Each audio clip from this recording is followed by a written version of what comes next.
저희도 계속해서 같이 기도를 하겠습니다. 오늘 저희가 살펴볼 주제는요, 율법에 관한 것입니다. 이 율법을 제대로 이해하지 못하기 때문에 많은 이단이 생겨났고요.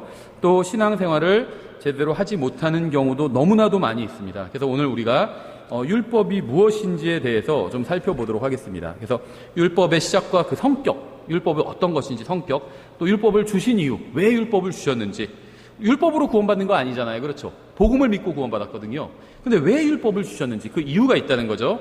또 율법을 누구에게 주셨는지 하면 이스라엘에게 주셨죠. 그래서 율법과 이스라엘은 어떤 관계인지, 또 예수님께서 오셔서 율법에 대해서 어떤 말씀들을 하셨거든요. 그래서 예수님은 율법에 대해서 어떻게 말씀하셨고 어떻게 보고 계신지, 그리고 이제 율법을 어떻게 해석하셨는지까지도 보고, 그 다음에 교회와 율법은 어떤 관계에 있는지, 아예 또 무관한 건 아니에요. 그렇죠? 우리는 예수님을 믿는 한 사람 한 사람이 모여서 교회가 됐잖아요. 우리는 율법으로 구원받지 않았고 율법을 준수할 의무도 없습니다. 우리에겐. 하지만 우리와 율법은 또 무관한 건 아니에요. 어떤 관계는 있다는 거죠. 그래서 우리도 율법을 공부할 필요는 있어요. 그렇죠? 그리고 또 율법은 구원과 어떤 관계가 있는지, 이렇게 7가지 주제를, 율법과 관련된 7가지 주제를 살펴볼 건데요. 아마 오늘은 3번 정도까지 볼 수 있을 것 같습니다. 먼저 율법의 성격에 대해서 보면요, 율법은 모세와 함께 시작됐습니다. 모세 이전엔 율법이 없었습니다. 요한복음 1장 17절에 나오죠. 죄송합니다. 이는 율법은 모세를 통해 주셨을 때 은혜와 진리는 예수 그리스도를 통해 왔기 때문이라, 이렇게 말씀하고 있죠. 근데 주의하실 것이 있어요. 이걸 잘못 해석해서요, 율법, 이제 모세 시대부터 시작해서 예수님 오시기 전까지가 율법 시대고, 예수님이 오셔서 이제 은혜 시대가 열렸다. 율법은 모세부터 시작했고 예수님 오셔서 이제 은혜 시대가 열렸기 때문에 이제 그때는 은혜 시대다. 이렇게 생각하는 분들이 있는데 성경은 지금 그걸 말하는 것이 아닙니다. 왜냐면요, 율법은 모세를 통해서 온 게 맞는데요, 예수님은 모세와 같은 인간이 아니에요. 모세는 시작이 있죠. 시작이 있어요. 그래서 대략 연대에 대해서는 뭐 논쟁은 있지만 예를 들면 대략 한 3,500년 전에 모세가 그때 그 정도쯤에 살았죠. 그때 이제 모세는 태어났고, 또 모세가 하나님께서 모세를 들어서 쓰실 때 이제 모세를 통해서 율법을 주셨죠. 모세가 시내산에서 율법을 받아왔잖아요. 그렇죠? 그래서 모세는 시작이 있어요. 그 모세가 율법을 받은 시점도 있고요. 예수 그리스도는 시작이 없다는 겁니다. 그래서 지금으로부터 2000년 전에 은혜와 진리가 우리에게 주어졌다, 그 말은 아니라는 겁니다. 은혜와 진리는요, 그 이전부터도 주어졌어요. 예를 들면은 아브라함에게도 은혜를 베풀어 주셨고 진리를 주셨죠. 하나님께서는 모세보다 훨씬 더 이전 사람이에요. 아브라함은 적어도 200년 아니면 한 400년 정도 이전 사람이죠. 아브라함에게도 하나님께서 은혜를 주셨고 진리를 주셨습니다. 그렇죠? 그래서 모세 이전에도 은혜와 진리는 있었어요. 그런데 이 요한복음 1장 17절이 말하고 있는 건요, 은혜와 진리가 누구를 통해서 왔는지를 보여주고 있는 거예요. 시기를 말하는 게 아니라 누구를 통해서 왔는지를 말씀하고 있어요. 은혜와 진리가 예수님을 통해서 왔다는 겁니다. 그러니까는 2000년 전에 은혜와 진리가 주어지기 시작한 게 아니라 그 이전에도 은혜와 진리는 주어졌습니다. 근데 누구를 통해서 왔냐면 예수님을 통해서 온 거예요. 그러니까 아브라함이 하나님의 말씀을 받았죠. 진리를 받았죠. 또 은혜를 받았죠. 누구를 통해서 받았냐면 예수님을 통해서 받았다는 거예요. 그렇죠. 아담도 하나님의 말씀을 받았고 진리를 받았죠. 진리를 받았고 은혜를 받았죠. 예수님을 통해서 받았다는 겁니다. 그렇죠. 그래서 예수님이 없었던 시대는 없어요. 예수님은 창조주 하나님입니다. 그래서 모든 사람은 다 예수님을 통해서 은혜와 진리를 받았습니다. 그걸 얘기하고 있는 거예요. 이 구절은 시기를 얘기하는 게 아니라. 그래서 이 구절은 율법이 모세와 함께 시작했음을 분명히 보여주고 있죠. 하지만 이 구절은 예수님께서 초림하시기 전에 은혜와 진리가 존재하지 않았음을 보여주는 것은 아니라는 겁니다. 시대를 나누는 구절이 아니라는 거예요. 율법이 어떻게 왔는지 모세를 통해서 왔어요. 그리고 은혜와 진리는 어떻게 왔는지, 이거는 시대를 불문하고 다 예수님을 통해서 왔습니다. 그 얘기를 하고 있는 거예요. 예수님께서 인간의 몸을 입고 오시기 전에도 하나님의 은혜와 진리는 여전히 존재했고 예수님을 통해서 왔습니다. 구약시대 사람들이 은혜와 진리를 받았죠. 하나님 말씀 받고 은혜도 받았죠. 구약시대 사람들도 다 예수님을 통해서 받은 거예요. 예수님을 통하지 않고 은혜와 진리를 받은 사람은 아무도 없습니다. 다 구약이건 신약이건 예수님을 통해서 받았어요. 다만 신약시대 예수님의 구원받은 사람들은 예수님을 통해서 받았다는 걸 알고 있죠. 구약시대 구원받은 사람들은 그걸 모르고 있었어요. 예수님이란 이름이 알려지지 않았기 때문에. 하지만 예수님을 통해서 받은 건 마찬가지라는 거죠.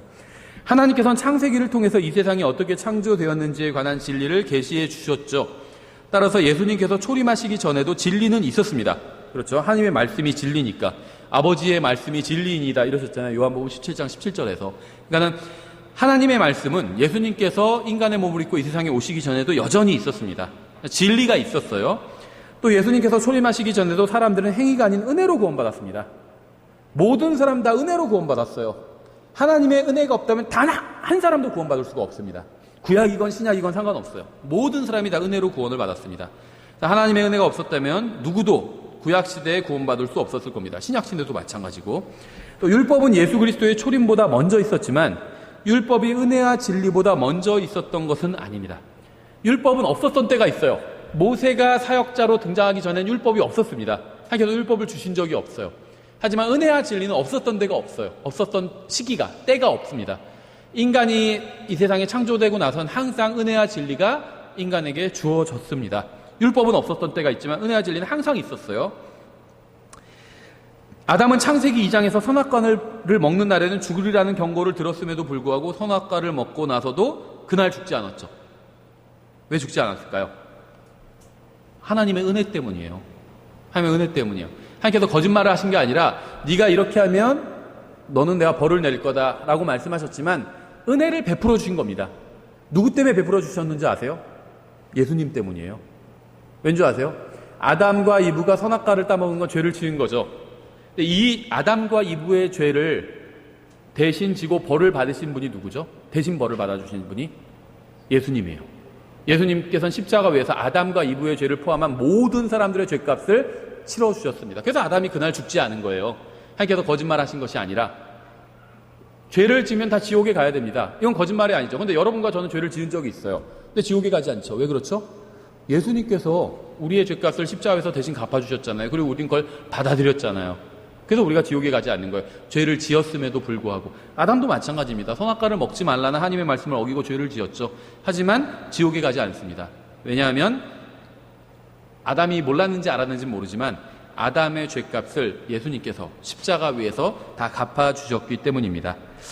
예, 그래서 하나님께서 아담과 이브에게 은혜를 베풀어 주셨고 그들은 하나님의 은혜로 구원받았기 때문에 그날 선악과를 먹는 날에 죽으리라고 말씀하셨지만 죽지 않은 겁니다. 노아도 주님의 은혜로 구원을 받았습니다. 창세기 6장 8절에 나오죠. 그러나 노아는 주의 눈에 은혜를 입었더라. 만약 어떤 사람이 노아 옆에서 똑같이 방주를 만들었다고 할지라도 하나님의 말씀을 믿지 않고 은혜를 받지 못한다면 결코 구원받을 수 없었을 겁니다. 그러니까 이제 어떤 분들은요, 특히 창조과학 하시는 분들이 그래요. 창조과학이 긍정적인 면도 있고 부정적인 면도 있습니다. 모든 것을 다 과학으로 입증하려고 하는 게 이제 부정적인 거예요. 성경은 과학을 뛰어넘거든요. 영역이 달라요. 굳이 과학계한테 가서 입증받을 필요가 없어요. 성경을 믿으면 그것으로 족하지 과학한테 가서 과학 눈치를 보면서 혹시 과학이 우리에 대해서 뭐라고 하나 그래서 성경은 사실이다 그러면 봐라 사실이다 자랑스러워. 근데 성경이 이 부분에선 좀 비과학적이다 그러면 막 거기서 마음 졸이고. 우리가 그럴 필요가 없다는 거예요. 우리 그 사람들한테 허락받는 사람들이 아닙니다. 하나님 말씀 기록되어 있기 때문에 믿는 거지 무슨 과학자들이 인증해주면 그거는 이제 괜찮고 인증해주지 않으면 그것은 뭐 괜찮지 않고 이런 개념이 아니라는 거예요. 무슨 말이냐면 노아의 방주를 과학적으로 자꾸 입증하려고 해요. 그래서 여기에 뭐가 다 탈 수 있었고 이게 큰 홍수가 나도 이 배가 부서지지 않고 정말 홍수를 견뎌낼 수 있었고 이런 걸 과학적으로 자꾸 입증하려고 하는데요. 창세기에 나온 재료대로 만들어도 침몰할 수 있었어요. 그러니까 단순히 노아가 방주를 만들어서 그 홍수로 멸망하지 않고 구원받은 건 물에 빠져 죽지 않은 건요. 창세기에 나온 방법대로 만들었기 때문만은 아니에요. 무슨 말이냐면 노아가 하나님을 믿었기 때문입니다. 하나님 말씀을 믿었기 때문이에요. 이건 과학이 필요 없어요. 지금 창세기에 만든 거 똑같이 만들어도 그게 바다에 나가서 그 배가 침몰할 수도 있어요. 그러면 창세기가 거짓말이 되는 게 아니라는 겁니다. 노아는 하나님 앞에서 은혜를 입었어요. 은혜로 구원받은 겁니다. 노아의 혼만 은혜로 구원받은 게 아니라 노아의 몸도 은혜로 구원받았어요. 그러니까 노아는 하나님의 말씀을 믿었고 믿음이 행위로 나왔죠. 그래서 배를 만든 겁니다. 하나님께서 만들려고 하신 그대로 만든 거예요. 그게 과학적으로 튼튼한 게 입증된 배이기 때문에 구원받은 것이 아니라 그건 상관없어요. 그래서가 아니라 하나님의 말씀을 믿었기 때문이고 하나님께서 지켜주셨기 때문이에요. 예. 그래서 노아도 하나님의 은혜로 구원을 받았죠. 그러니까 예를 들면 하나님을 믿지 않아요. 하나님을 욕하고 그런 사람이 노아를 보고 옆에서 똑같은 배를 만들었다면 어땠을까요? 그 사람 배는 침몰했을 거예요. 예. 그러니까 노아가 배를 잘 만들었기 때문에 물에 빠져 죽지 않은 게 아니라는 거예요. 하나님을 믿었기 때문이고 하나님께서 은혜를 내려주셨기 때문이에요. 똑같이 배를 똑같이 만들어도 하나님을 믿지 않으면 옆에 사람은 바로 침몰했을 겁니다. 예. 아브람도 율법 이전의 사람이죠. 어떠한 계명도 지킨 적이 없어요. 아브람은. 왠 줄 아세요? 계명을 받은 적이 없으니까. 그렇죠. 예. 그래서 율법과 아브람의 어떤 그 삶을 보면 다른 점이 많아요. 아브람은요, 그 일부 다처였어요. 근데 일부 다처는 이게 하나님의 뜻이 아니거든요. 예, 근데 하나님께서는 아브라함에게 일부 다처에 대한 지침을 주신 적이 없습니다. 이스라엘 백성과 우리에겐 주신 적이 있죠. 예, 아브라함에게 주신 적은 없어요. 그래서 하나님께서 아브라함에게 나타나셔서 단 한 번도 그 문제로 책망하신 적이 없습니다. 예, 야곱도 마찬가지고요. 아브라함은 어떻게 구원받았을까요? 믿음으로 구원받았어요. 예, 창세기 15장에 나오죠. 15장 1절부터 6절에 이 일들 후에 주의 말씀이 환상 속에서 아브라함에게 임하여 이르시되 아브라함아 두려워하지 말라. 나는 내 방패요 내가 받을 지극히 큰 보상이니라 하시니 은혜 베풀어 주신 거죠. 방패란 건 지켜주겠다는 거고 보상해 주시겠다는 겁니다. 내 말에 잘 순종하면 더 하나님께서 상을 주시겠다는 거예요. 아브라함이 이르되 주 하나님이여 무엇을 내게 주려고 하시나이까 나는 아이가 없사오며 내 집의 청지기는 다마스커스에서 온 이 엘리에셀이니이다 하고 또 아브라함이 이르되 보소서 주께서 내게 씨를 주지 아니하셨은즉 보소서 내 집에서 태어난 자가 내 상속자니이다 하매 보라 주의 말씀이 그에게 임하여 이르시되 이 사람은 내 상속자가 아니요 오직 내 배 속에서 나올 자가 내 상속자가 되리라 하시더라. 그분께서 그를 데리고 밖으로 나가 이르시되 이제 하늘을 쳐다보고 별들을 셀 수 있거든 세어보라 하시며 또 그에게 이르시되 내 씨가 그와 같으리라 하시니라. 아브라함이 주를 믿으니 그분께서 그것을 그에게 의로 여기시고. 이게 구약 성도가 구원받은 방법입니다. 특별한 예가 아니에요. 이건 구약 성도는 다 이렇게 구원받았어요. 주님을 믿고 주님께서 그 믿음을 의로 여겨주신 겁니다. 신약 성도도 똑같죠. 주님을 믿고 주님께서 우리의 믿음을 의로 여겨주는데 여기서는 이제 믿음에는 여기에 플러스 예수 그리스도의 십자가가 더해진 거라고 말씀을 드렸죠. 주님께서는 아브라함의 믿음으로 인해서 은혜로 의를 주신 겁니다. 아브라함을 의롭다고 해주신 거예요. 율법은 모세와 함께 시작한 것이죠. 요한복음 1장 17절에 의해서. 언약은요 더해진 것입니다. 더해진 거예요. 이게 갈라디아서 3장 16절부터 나오죠. 이제 그 약속들은 아브라함과 그의 씨에게 하신 것인데 하나님께서 아브라함에게 어떤 약속을 하셨는데 약속의 내용을 보니까 아브라함만 관계 있는 것이 아니라 아브라함의 자손들까지도 관계 있는 어떤 내용을 아브라함에게 약속해 주셨어요. 너에게도 복을 주고 너의 씨에게 네 자손들에게 내가 이러한 복을 주겠다 이렇게 약속을 해주셨죠.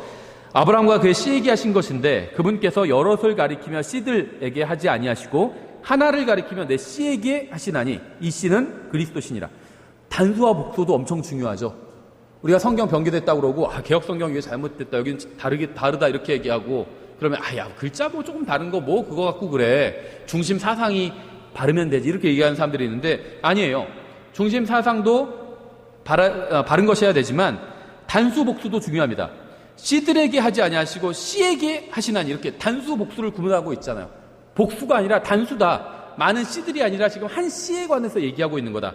그러니까 성경에선 단수로 어떤 약속이 단수의 존재에게만 해당되면 그건 그리스도입니다. 항상.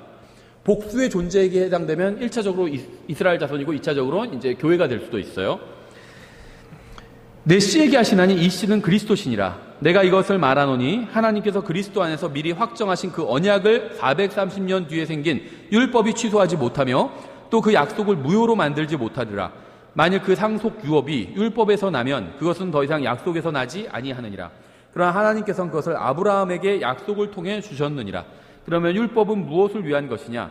그것은 약속을 받은 그 씨가 오실 때까지 범죄들로 인해 더해진 것이요 한 중재자의 손에서 천사들에 의해 정해진 것이니라. 이렇게 말씀하고 있어요. 율법은요 다가올 것들의 그림자라고 또 말하고 있어요. 골로새서 2장 16절부터 17절.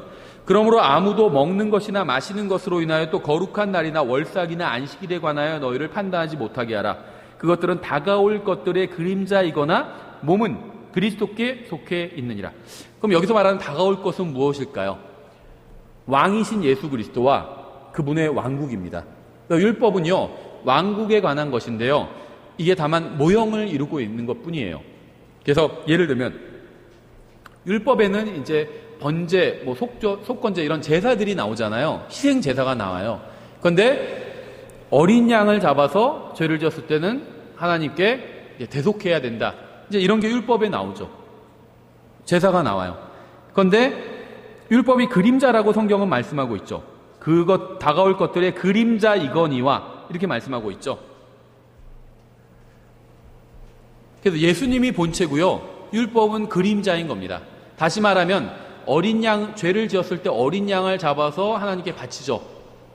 그런데 사실은 그 어린 양 안에는, 그 짐승 안에는 어떤 힘도 없다는 거예요. 그림자이기 때문에. 그림자는 힘이 없어요. 그렇죠? 그림자는 아무 힘이 없습니다. 율법이 그와 같다는 겁니다. 그럼 본체는 뭐냐? 예수님이에요. 그럼 율법은 뭐의 그림자일까요? 예수님과 예수님에 관한 것들의 그림자입니다. 그래서 하나님께서는 이 그림자의 역할, 그러니까 다가올 것들이 어떤 것인지를 보여주기 위해서 율법을 주셨다는 겁니다. 율법 자체는 거룩하고 의롭고 선한 것이라고 성경 분명하게 말씀하고 있어요. 율법은 악한 게 아닙니다. 무슨 복음은 좋은 것이고 율법은 나쁜 것이고 이렇게 생각하는 사람들인데 절대 그렇지 않아요. 다만 우리에게, 교회에게 지키라고 명령하신 적이 없을 뿐이지 율법 자체는 나쁜 게 아니라는 거예요. 로마서 7장 12절이죠. 그런즉 율법도 거룩하고, 이게 구약 성경에서 지금 말하고 있는 게 아니라 신약 성경에서 말하는 거죠. 신약 교리로 봤을 때 그렇다는 거예요. 율법도 거룩하고 명령도 거룩하며 의롭고 선하도다. 디모데전서 1장 8절. 그러나 율법은 사람이 그것을 적법하게 쓰면 선한 줄 우리가 아노라. 율법을 합법적으로 쓰면 선하대요. 그럼 다시 말하면 율법을 불법적으로도 쓸 수 있다는 거죠. 합법적으로도 쓸 수 있고 불법적으로도 쓸 수 있다는 거예요. 불법적으로 쓰는 건 뭘까요? 율법의 목적대로 쓰지 않는 거예요. 율법을 우리에게 주신 목적이 있는데 그 목적대로 쓰지 않으면 그건 불법적으로 쓰는 겁니다. 다시 말해, 예를 들면 하나님께서는 사람이 율법을 잘 지켜서 구원받으라 이런 목적으로 율법을 주신 적이 없어요. 그런데 이 율법을 그런 목적으로 쓰면, 율법을 잘 지키면 내가 구원받는다 이런 목적으로 쓰면 그건 율법을 불법적으로 쓰는 겁니다. 그럼 율법의 목적은 뭐냐면 우리가 뒤에서 볼 수 있겠지만 하나님의 생각을 보여줘요. 그러니까 하나님의 기준이 뭔지를 보여주고요. 근데 사람의 율법을 다 지킬 수가 없거든요. 그래서 하나님의 기준에 인간이 미치지 못했음을 보여줍니다. 다시 말하면요, 율법은 거울과 같은 역할을 하고 있는 거예요. 기본적으로 이제 인류 전체에 대해서는 사람이 자기가 율법을 지키지 못하잖아요. 하나님의 기준을 채울 수가 없어요. 하나님의 기준에 닿을 수가 없습니다. 로마서 3장대로 표현하면 하나님의 영광에 이르지 못한다는 거예요. 그걸 율법이 보여주고 있다는 겁니다. 그럼 율법을 보고 어떤 결론을 내려야 될까요? 와, 이거 내가 이대로 다 잘 지켜서 구원받아야지? 이건 잘못된 결론이에요. 하나님께서는 그렇게 말씀하신 적이 없어요. 와, 이 율법을 다 보니까 나는 이런 거룩하신 하나님의 기준에 미치지 못하는구나. 나는 하나님 앞에선 죄인일 뿐이구나. 이걸 깨닫는 겁니다. 이걸 인정하는 거예요. 이게 율법을 이제 적법하게 사용하는 겁니다. 또 성경은 율법이 영적인 것이라고 분명히 말씀하고 있어요. 로마서 7장 14절이죠. 우리가 알거니와 율법은 영적이나 나는 육신적이어서, 여기서 나는 사도 바울이고 이미 구원받은 사람입니다. 로마서를 기록하고 있는 구원받은 사도예요. 근데 자기가 육신적이래요. 나는 육신적이어서 죄 아래 팔렸도다.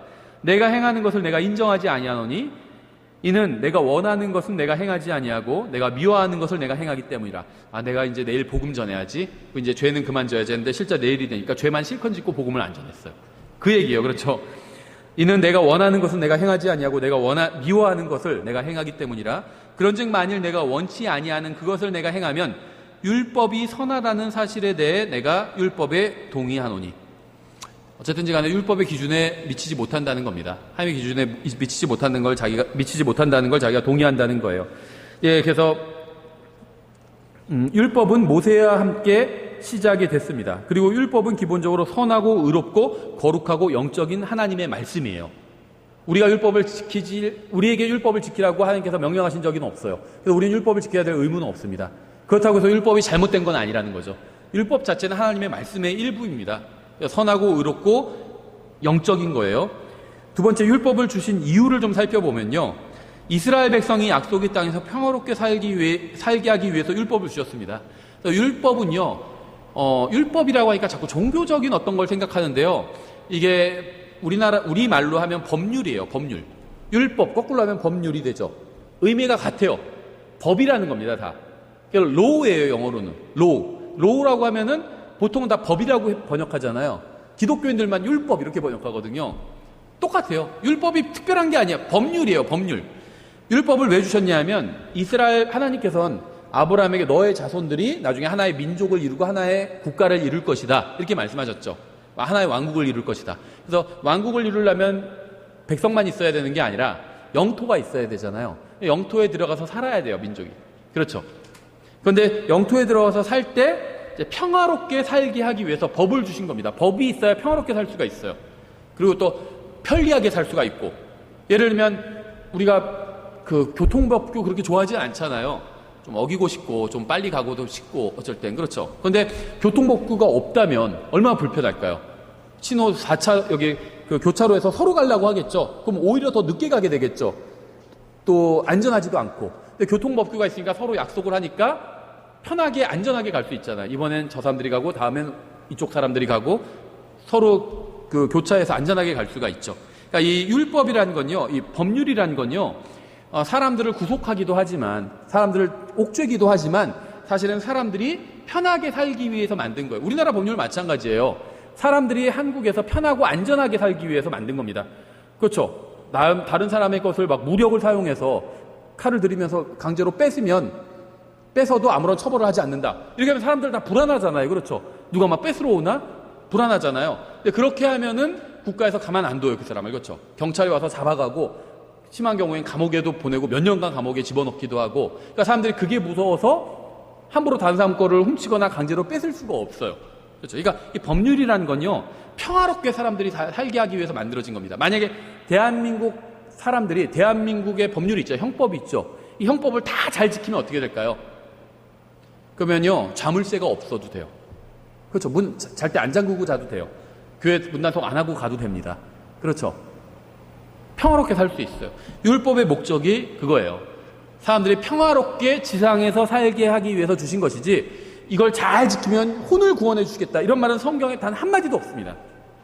율법은 사람의 혼의 구원과는 관련이 없어요. 그냥 사람이 지상에서 편하게 사는 것, 그게 법률의 목적이에요. 여기서 이스라엘 백성이 약속의 땅에서 평화롭게 살게 하기 위해서 하나님께서 율법을 주셨습니다. 하나님께서 율법을 주신 이유는 사람들이 서로 평화롭게 살게 하기 위함이에요. 신명기 4장 1절. 그러므로 오 이스라엘아, 이제 내가 너에게 가르치는 법규와 법도를 듣고 행하라. 율법의 다른 이름이 법규, 법도, 명령, 계명, 다 율법을 말하는 거예요. 그리하면 너희가 살 것이요, 주 너희 조상들의 하나님께서 너에게 주시는 땅에 들어가 그것을 소유하리라. 그러니까 하나님께서 주신 법규를 잘 행하면 평화롭고 안전하게 오래 그 땅에서 살 수 있게 된다는 겁니다. 그래서 율법의 목적은 사람이 구원받고 하늘나라에 가게 하기 위함이 아니에요. 율법은 이스라엘 민족이 유업으로 받을 땅에서 평화롭게 또 살게 하기 위해서 주신 것입니다. 율법을 어기면 지옥에 가는 것이 아닙니다. 이 땅에서의 삶이 멸망당하거나 약속의 땅에서 살 수 있는 기회를 놓치거나 아니면 그 땅의 평화가 깨지는 거예요. 지옥에 가는 것은 아니에요. 이건 우리도 대한민국 국민으로서 로마서에서 말씀하시는 것처럼 위에 있는 권세에게 복종해야 되죠. 우리에게도 법이 있어요. 그렇죠. 그리고 우리가 하나님 앞에서도 신앙 양심을 가지고 이 세상 법을 지켜야 됩니다. 세상 법을, 우리는 예수님을 믿고 구원받았죠. 근데 세상 법을 안 지키면 어떻게 되죠? 지옥에 가지는 않아요. 그것과는 관련이 없어요. 하지만 감옥엔 갈 수 있죠. 그래서 세상 법을 지켜야 됩니다. 그렇죠. 나의 평안이 깨져. 이 땅에 내가 막 예를 들면 뭐 연쇄살인범들 있죠. 몇십 명을 죽이면 그 지역 무슨 어디서 뭐 구로동에서 무슨 뭐 몇십 명을 죽이면 그 지역의 평안이 깨지잖아요. 사람들이 밖에 나가지도 못하고 두려워하고 그런 때가 있었죠. 막 연쇄살인마가 날뛰고 그럴 때 그 지역의 평안이 깨져요. 근데 그 사람을 결국 경찰이 잡아서 감옥에 보내면 그 사람의 평안이 깨지는 거죠. 감옥에 가야 되니까. 그렇죠. 자기의 평화가 깨지는 거예요. 그러니까 이 법을 지키지 않으면 그 사회, 지역의 평화가 깨지든지 개인의 평화가 깨지든지 그것이지 혼의 구원과는 관련이 없다는 겁니다. 그렇죠. 율법도 마찬가지예요. 예, 그래서 율법을 어기면 지옥에 가는 것이 아니라 이 땅에서의 삶이 이제 망가지게 된다는 겁니다. 사회가 망가지거나 사람들이 모이는 게 사회니까 개인의 인생이 망가지거나 그 사회가 망가지게 된다는 거예요. 그래서 율법은 이스라엘 백성이 약속의 땅에서 영원히 사는 것과 관련이 있습니다. 이스라엘 백성이 왕국을 이어서 하나의 민족을 이루어서 약속의 땅 가나안에서 영원히 평화롭게 사는 것과 관련이 있다는 거예요. 죽어서 하늘나라에 가냐 지옥에 가냐 이것과는 관련이 없다는 겁니다. 구약 성경, 신약 성경에도 그렇고 성경에서 단 한 번도 율법이 혼의 구원과 관련이 있다 이렇게 말씀하신 적이 없어요. 신명기 5장 25절부터 29절이죠. 내가 그 땅에서 자녀들을 낳고 자녀들의 자녀들을 얻으며 오랫동안 살 때 만일 스스로 부패하여 새긴 형상이나 어떤 것의 모습을 만들어 주 내 하나님의 눈앞에서 악을 행함으로 그분께서 분노를 일으키면 내가 이날 하늘과 땅을 불러 너에게 증거로 삼나니 너희가 요르단을 건너가 소유하는 땅에서 끊어져 곧 철저히 패망할 것이요 너희 날들을 길게 하지 못하고 철저히 멸망하리라. 또 주께서 너희를 민족들 가운데로 흩으실 것이요 주께서 너희를 인도하여 가게 하실 그 이교도들 가운데서 너희의 남은 자의 수가 많지 않을 것이며 너희가 거기서 사람의 손으로 만든 신들 곧 보지도 못하며 듣지도 못하고 먹지도 못하며 냄새도 맡지 못하는 나무와 돌을 섬기리라. 그러나 만일 내가 거기서 주 내 하나님을 찾으면 또 내 마음을 다하여 혼을 다하여 그분을 찾으면 만나리라. 하나님 만날 수 있다는 거죠. 그래서 율법은 이 가나안 땅에서 약속의 땅에서 평안하게 사는 것과 관련이 있습니다. 이 사사기 2장 19절부터 23절에서는요 이스라엘 백성이 율법을 벗어났을 때 어떤 일이 일어났는지를 보여주고 있어요. 사사기 2장 19절부터 23절 그 재판관이 죽은 뒤에 그들이 돌이켜 자기 조상들보다 더욱 부패하여 다른 신들을 따라가며 그들을 섬기고 그들에게 절하며 자기들의 행위와 완고한 길을 그치지 아니하였더라. 율법이 이 세상에서 사는 삶과 관련 있고 예를 들면 우리식으로 하면 율법 안에는요 민법, 형법, 헌법, 행정법 이런 것들이 다 들어가 있거든요. 그럼 사람들의 삶과 관련이 있다고 하면서 왜 우상숭배 얘기를 또 하고 있냐 이렇게 생각할 수가 있겠죠. 근데 율법은요 사람들의 삶과도 관련이 있지만 우상숭배와도 관련이 있어요. 왜 그러냐면 율법은 단순히 이 세상 민족들의 국가에 그냥 법으로 하나 주신 것이 아닙니다. 우리나라의 법은요 몇 개가 있을까요? 잔챙이 같은 법들 다 합하면 5,000개 이상 있어요. 그래서 대표적인 게 이제 육법전서 뭐 이런 말 하죠. 대표적인 게 이제 6개의 법이고 헌법, 형법, 민법, 민사소송법, 형사소송법 또 뭐 있죠? 잊어버렸네. 행정법은 없어요. 행정법은 법이 없어요. 그냥 여기저기서 막 짜집기 한 거고. 하여튼 이런 큰 법들이 있어요. 그렇죠? 그런데 여기에는 우상숭배에 관한 법은 없어요. 그렇죠? 그런데 그러니까 우리나라의 평화와 안정을 위해서 우리나라 사람들이 만든 법에는 우상숭배에 관한 조항이 없습니다. 근데 하나님께서 이스라엘에게 주신 법에는 그것도 기본적인 성격은 똑같아요. 그 땅에서 평화롭고 안전하게 사는 것에 관한 법인데 여기에는 우상숭배에 관한 조항이 있어요. 그래서 너희가 아무리 너희끼리 잘 살아도 우상숭배를 하면 하나님께서 벌을 하시겠다. 이렇게 말씀하고 계시죠. 그 차이가 뭐냐면요. 이것은 우리가 이전 시간에 공부한 왕국과 관련이 있기 때문입니다. 우리나라는 하나님의 왕국과 관련이 없습니다. 그러니까 여기서 말하는 하나님의 왕국이라는 건 이제 물질적인 왕국을 말해요. 하나님의 왕국이 아니라 그러니까 하늘 왕국. 물질적으로 이 세상에 세워질 왕국과 우리나라, 미국, 중국, 북한, 호주, 러시아 이런 데는 하늘 왕국과는 관련이 없습니다. 다 재편될 거예요. 그런데 이스라엘 왕국은 하늘 왕국과 관련이 있어요. 그래서 이스라엘의 수도는 예루살렘이죠. 지금은 텔아비브인가 딴 데지만 어쨌든 간에 나중에 천년왕국 때는 예루살렘이 되겠죠. 이스라엘의 수도가. 근데 이스라엘 전체가 전 세계의 수도가 되거든요. 그래서 이스라엘 왕국은 하나님의 그 하늘 왕국과 천년 왕국과 관련이 있습니다. 성경에 기록된 그리스도께서 오셔서 통치하실 왕국과 관련이 있어요. 그래서 이스라엘에 관한 법에는 이 우상 숭배에 관한 조항이 아주 큰 조항으로 들어가 있을 수밖에 없는 거죠. 그래서 그 재판관이 죽은 뒤엔 그들이 돌이켜 자기 조상들보다 더욱 부패하여 다른 신들을 따라가며 그들을 섬기고 그들에게 절하며 자기들의 행위와 완고한 길을 그치지 아니하였더라. 주의 분노가 이스라엘 향하여 맹렬히 타올라 그분께서 이르시되 이 백성이 내가 그들의 조상들에게 명령한 내 언약을 어기고 내 목소리에 귀를 기울이지 아니하였은즉 이제부터 나도 여호수아가 죽을 때에 남겨둔 민족들을 다시는 그들 앞에서 하나도 쫓아내지 아니하리니 이것은 내가 그 민족들을 통하여 이스라엘이 자기 조상들처럼 주의 길을 지키고 그 길로 걷지 아니하나 시험하려 함이라 하시니라. 그러므로 주께서 그 민족들을 속히 쫓아내지 아니하시고 남겨두셨으며 그들을 여호수아의 손에 넘겨주지 아니하셨더라. 굉장히 많은, 그러니까 이스라엘에 관한 말씀이지만 영적으로도 우리에게 굉장히 큰 교훈을 주고 있는 말씀입니다. 우리가 처한 악한 상황이 있잖아요. 이게 하나님께서 우리의 모든 상황과 처지를 하나님께서 다 아시고요. 다 바꿔주실 수가 있어요. 그렇죠? 이번 주 로또 1등에 당첨되게 하실 수도 있고요. 그렇죠. 하나님 창조주 하나님이니까 내한테 걸리적거리는 모든 것들을 다 없애주실 수도 있고요. 다 정리해 주실 수 있어요. 왜 그렇게 하지 않으셨죠? 왜 그러셨을까요? 똑같아요. 그 여호수아 자기 조상들처럼 주의 기례를 지키고 그 길로 걷지 아니하나 시험하려 하심이라. 예. 우리를 유혹하시는 게 아니라요, 입증하기를 원하시는 거예요. 이러한 어려운 환경 중에서도 우리가 주님을 믿고 신뢰한다는 걸 우리가 입증해 내기를 원하시는 겁니다. 그래서 우리의 어려운 환경을 다 제거하지 않으시는 거예요, 하나님께서. 그렇죠. 그리고 우리 주위에 있는 우리를 괴롭히는 사람들, 다른 민족들이 이스라엘 백성들을 괴롭혔죠. 예. 우리 주위에도 우리를 괴롭히는 사람들이 있잖아요. 왜 두셨을까요? 예. 마찬가지예요. 그런 가운데서도 주님을 정말 신뢰하는지 우리가 입증해 내기를 원하시는 겁니다. 아, 주님 왜 우리를 못 믿고 시험하시지? 그게 아니라 우리가 입증해 내기를 원하시는 거예요. 하나님께서 박수 쳐주시려고, 상을 주시려고 우리가 우리의 믿음을 입증해 내면, 좋은 상황에 있을 때는 누가 다 불평할 사람이 어디 있겠어요.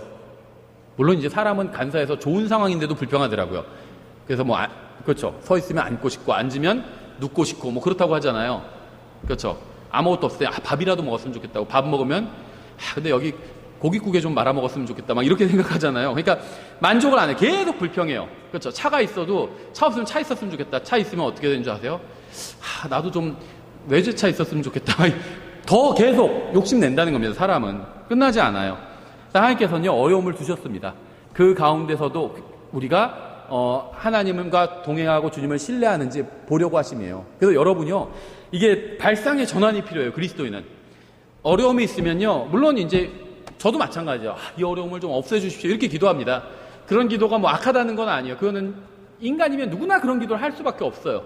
예수님도 십자가를 지기 위해서 이 세상에 오셨지만 겟세마네 동산에서는 기도하셨잖아요. 이게 좀 지나가 버렸으면 좋겠다. 인간의 몸을 입고 오셨기 때문에 솔직한 말씀을 하신 거거든요. 하지만 항상 사명을 잊지 않으셨죠. 하지만 내가 원하는 게 아니라 아버지께서 원하시는 대로 됐으면 좋겠다고 이렇게 기도했잖아요. 3번씩이나. 우리도 마찬가지예요. 그러니까 위기는 기회다, 이런 말이 있잖아요. 나에게 어려운 상황이 있으면요, 이게 내가 내 믿음을 입증할 수 있는 너무 좋은 기회예요. 네. 난 지금 돈이 없으니까, 우리 가정이 어려우니까, 뭐가 어려우니까, 그래서 주님을 섬길 수 없다, 이렇게 얘기하죠. 다 있으면 주님 섬길 수 있어요. 어떻게 보면 더 쉽게. 그럼 주님께 받을 칭찬이 뭐가 있겠어요? 그렇죠. 근데 내가 이것도 없고 장애물만 많고, 그럼 이제 그게 찬스인 거예요. 기회인 거예요. 그때 하나님을 정말 믿음을 붙들고 잘 섬기면 하나님께서 칭찬해 주실 수가 있겠죠. 그렇죠. 욥이 그랬잖아요. 욥이 재산도 많고 잘 나가는 사람이었죠. 근데 그런 걸 떠나서 욥은 믿음이 있는 사람이었습니다. 하나님께서 욥을 자랑하셨잖아요. 그러니까 사탄이 바로 지적하잖아요. 그렇죠. 저 사람은 가진 게 많으니까 하나님 잘 섬기는 거지. 다 빼앗아 가보십시오. 그럼 잘 섬기나. 그런데 욥이 하나님에 대해서는 좀 원망하는 건 있었지만 자기의 믿음을 부인하지는 않았어요. 그렇죠. 모든 걸 하나님께서 주관하고 계시고, 주신 분도 하나님이고 가져가신 분도 하나님이고, 하나님의 주권을 인정했습니다. 그렇죠. 그래서 우리도 마찬가지예요. 그래서 여러분이 어려운 일이 있으면요, 이게 어떤 의미에서는 즐길 수 있어야 돼요. 이게 하나님을 섬길 수 있는 기회고, 내 믿음을 하나님 앞에서 보여줄 수 있는 기회예요. 잘 어려움을 내가 그 가운데서도 흔들리지 않고 믿음을 붙들고 나아가면요, 하나님께 보여드리는 거예요. 감사하게도 주님께서 주신 믿음을 제가 그대로 붙들고 주님의 말씀으로 걸었습니다. 그럼 하나님께서 뿌듯해 하시겠죠. 예. 그래서 이스라엘 민족은요, 율법을 지키지 못했기 때문에 약속의 땅에서 누릴 수 있었던 축복을 놓쳤습니다. 율법을 지키면 약속의 땅에서 평안을 누리면서 살 수 있고, 지키지 않으면 그 땅에서 살지 못하고 쫓겨나 타국에서 포로 생활을 하게 되죠. 이처럼 율법은 다분히 개인적인 것을 넘어선 집단적인 거예요. 그러니까 민족 전체가 포로로 잡혀가게 되면 개인적으로 율법을 지키는데 한계가 오게 돼요. 그러니까 율법은 개인이 지킬 수 있는 게 아니라 민족 전체가 지키는 거예요. 안식일 지키는 것도 마찬가지죠. 내가 일을 아무것도 안 해요. 그럼 율법 잘 지킨 건가요? 잘 지킨 거죠. 근데 나는 일을 안 하고, 일을 하지 말라고 그랬잖아요, 안식일에. 나는 일을 안 하는데 옆집 사람이 일을 해요. 근데 내가 가만히 있어요. 그럼 어떻게 되죠? 율법을 잘 못 지킨 거예요. 그 사람을 돌로 쳐서 죽여야 됩니다. 그래야지 잘 지킨 거예요. 나만 잘 지켜서는 안 된다는 거예요. 다른 사람도 잘 지키는지 감시하고 잘 지키지 않으면 돌로 쳐서 죽이라고 그랬어요. 그러니까 이거는요, 이스라엘 같은 신정 국가에서나 지킬 수 있는 것이고, 이방 민족들은 이것을 지킬 수가 없습니다. 율법을 지킬 수가 없어요. 율법은 개인적인 게 아니라 집단적인 거예요. 나만 지킨다고 해서 지키는 게 아니라는 거죠. 근데 성경에 보면 혼의 구원은 항상 개인적인 거예요. 자기가 예수님을 믿으면 자기가 구원받습니다. 자기가 주님을 믿으면 자기가 구원받아요. 개인적인 거예요, 구원은. 근데 율법은 개인적인 것이 아니라 집단적인 거예요. 우리나라 법도 마찬가지죠. 내가 잘 지키고 살아요. 그런데 다른 사람들이 다 법을 지키지 않아요. 그럼 평화는 깨지잖아요. 그렇죠. 국가의 법을 지키는 건 이건 항상 집단적인 것이죠. 율법은 사람들을 위한 것이었어요. 사람이 율법을 위한 게 아니라 율법이 사람을 위한 것이었습니다. 마가복음 2장 27절이죠. 또 그들에게 이르시되 안식일은 사람을 위해 만들어졌으며 사람이 안식일을 위해 만들어지지 아니하였나니 이렇게 말씀하고 있죠. 또 사람들이 죄를 피할 수 있게 하기 위해서 율법을 주셨어요. 율법을 통해서 죄가 무엇인지 알 수 있습니다. 죄인들을 구원하거나 의롭게 하기 위해 율법을 주신 게 아니라 죄가 얼마나 다양하고 많은지 보여주고 그것을 피하게 하기 위해서 율법을 주신 겁니다. 그러니까 율법은요, 약이 아니라 거울이에요. 자, 내가 거울을 보면 막 눈도 퀭하고 막 이상해요. 그럼 내가 몸이 좀 안 좋구나 이렇게 알 수 있죠. 알 수만 있어요. 치료는 안 돼요. 그렇죠. 치료는 의사한테 가서 진료받고 또 약을 먹고 해야 됩니다. 율법은 약이 아니라 어떤 의미에서는 이 거울과 같다는 거예요. 율법을 통해서 죄가 무엇인지 알 수 있어요. 로마서 7장 7절부터 8절이죠.